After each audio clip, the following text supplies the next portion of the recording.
subscriptions last week. I really appreciate it. So I'm pretty happy about the fact that I finally figured out how to get rid of that ugly black box around the sides of my videos. That's pretty spiffy, eh? So this week I was thinking about talking about bodacious space pirates, but in the end I decided that I should probably give that show a few more episodes before I do a video about it. So instead, I'm going to talk about a show that was recommended to me, Black Rock Shooter.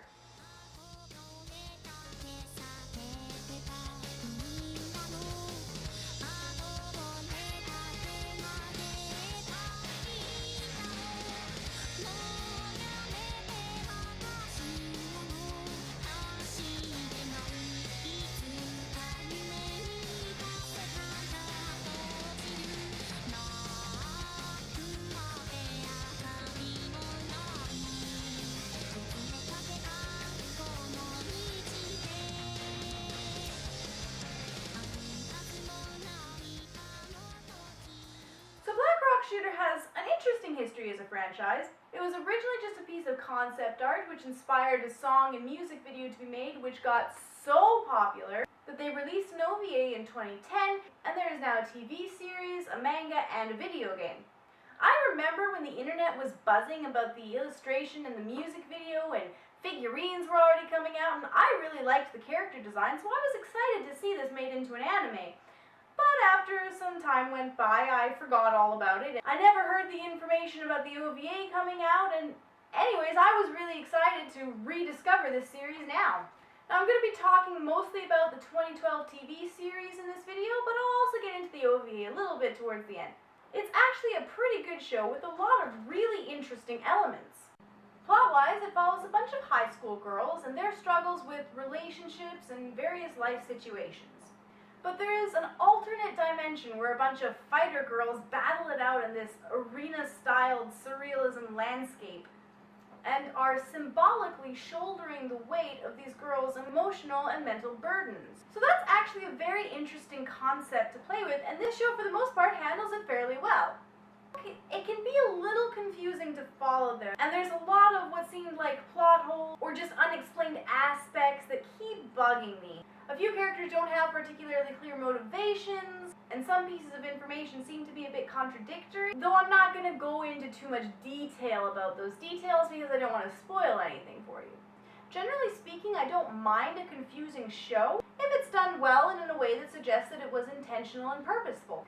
I mean, I've watched Serial Experiments Lane a couple times, and I still don't know half of what was going on in that series. But due to the nature of how this show evolved from illustration to song to anime series, I'm wondering if this isn't just more of a case of, well, it sounded cool, and if there's really any answers to my questions.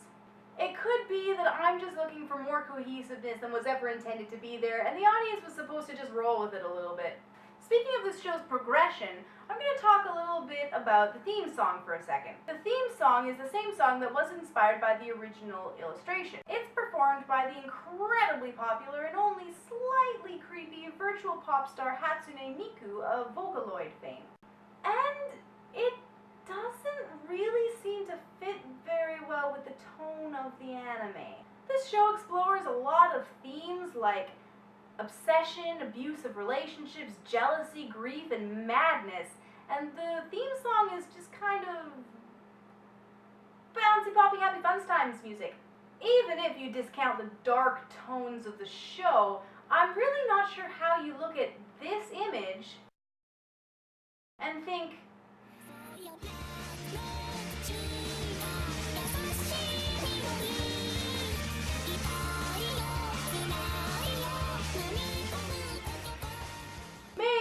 me, but it just doesn't seem to really fit together for me personally anyways. But moving on, comparatively to the OVA, on the whole, I think I prefer the TV series. It's a slightly different story, but I think the TV series just tells it better. The OVA is very slow and drawn out, and although the TV series can be a little bit confusing at times, the OVA doesn't make any attempt to explain anything. It was very slice of lifey when it doesn't really suit this story to be so. The TV series is darker, faster paced, and has a lot more action sequences. That said, I much prefer the art and animation style of the OVA over the TV series. The TV series has a weird CGI feel to it where sometimes the movements feel sort of off or the characters look oddly plasticky. You don't notice this very often, but when you do, it's kind of jarring. The animation in the OVA is much smoother and more organic, and I think that they should have stuck with it. The only other real problem is that the character designs both in the real world and the other world all are a little bit too similar, so at times it's kind of hard to tell characters apart. All that said though, it's a pretty good show and one of the better ones that is airing right now. I like that it's taking chances and showing us a story that hasn't already been done to death, and with interesting concepts that are surprisingly abstract. The action sequences are pretty cool, and they are way over the top with a lot of ridiculous looking superpowers and weaponry, and that's always a fun time. But the most interesting part of the show is its premise and the execution of said premise. So it's one that I would definitely recommend checking out, although it's not without its flaws.